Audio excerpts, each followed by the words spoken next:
like everything is in place. So I think it's time to go upstairs and meet some guests for dinner.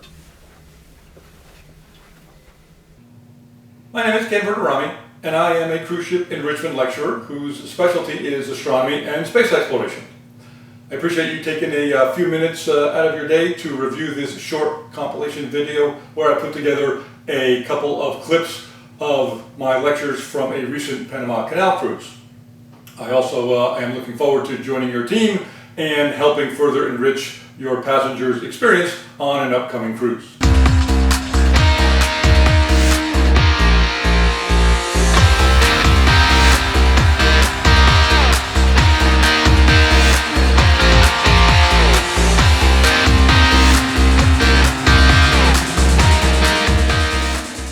Briefing a one-way trip into the cosmic abyss, because that's exactly what it is. If you are ever unfortunate enough to find you on a spacecraft, maybe going to Mars, and you get off course, unfortunately, and you find yourself in the path of one of these, it is absolutely a one-way trip. When you cross the event horizon, that is the end. You are not escaping the black hole, and we will talk about exactly why that is as we go through here. So, as we get started, that, believe it or not, is not a black hole. That is Dexter, one of my cats at home, but he is not a black hole, even though he tends to think he is at times. But this is really a black hole. All right, so finally, what's going to happen right in the future? We're going to have black holes. Are they going to absorb all matter in the universe trillions of years from now? The universe is going to eventually become just empty space as black holes consume all matter. And if you believe that, and some cosmologists do, that is a theory of what may happen.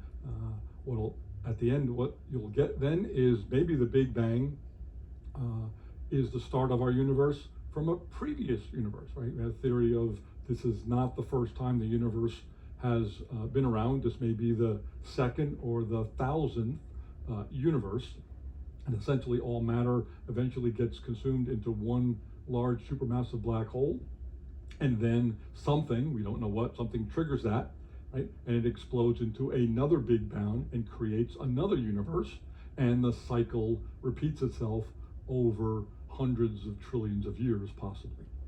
Thank you.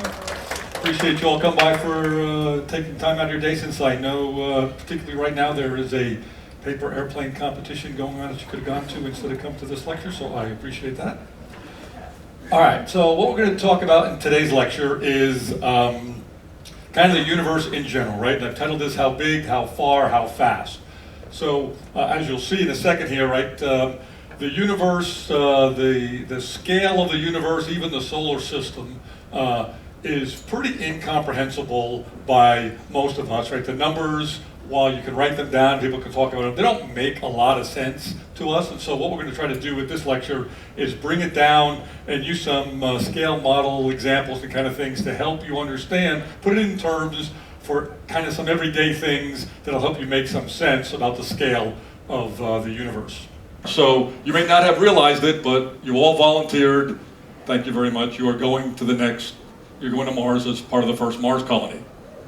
So, to make sure that we're all in the right spot, let's say we're actually going to do that. We're actually going to take a trip and we're going to go to Mars. How many of you, show of hands, would actually be willing to go on that trip and go to the first Mars colony? Anybody?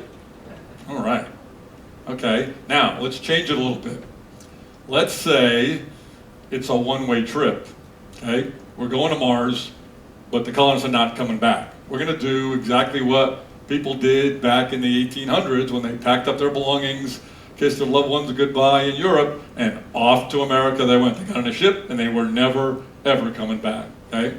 There are some that believe that the smartest thing we could do is do the same thing and not this, what they would consider silly back and forth stuff, which is expensive and very difficult. One-way trip, pack everybody up that's going to go and set up the colony, and those who go are going to permanently live there, and we will eventually add colonists, which are eventually going to be born, live, and live your entire life at Mars. So, how many of you are willing to do that if you're not coming back? Anybody? All right, I got two people going with me.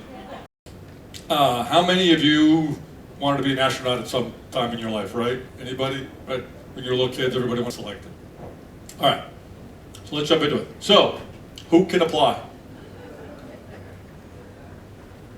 Actually, anybody can apply. Well, all right, almost anybody. What you're looking at here is an image called the Hubble Deep Field. And what this is astronomers about 10 years ago decided to go look and say, hey, let's go see how far we can look into the observable universe. Let's see what's out there. They were curious to see how dense the galaxies were and was it uniform across the observable universe. So they pointed Hubble at a very specific spot in the sky, and they left it there, and they collected images of that exact precise spot for over 120 hours. And this is the resulting image. What you see here, every single item in here is a galaxy. Those are not stars. Okay, you're looking at about 6,000 galaxies in this field of view, and the field of view in the night sky, if you hold your finger up and you look at the first digit, that's the field of view of that image. And there's 6,000 galaxies in just that one little piece. Okay, thank you very much, everybody.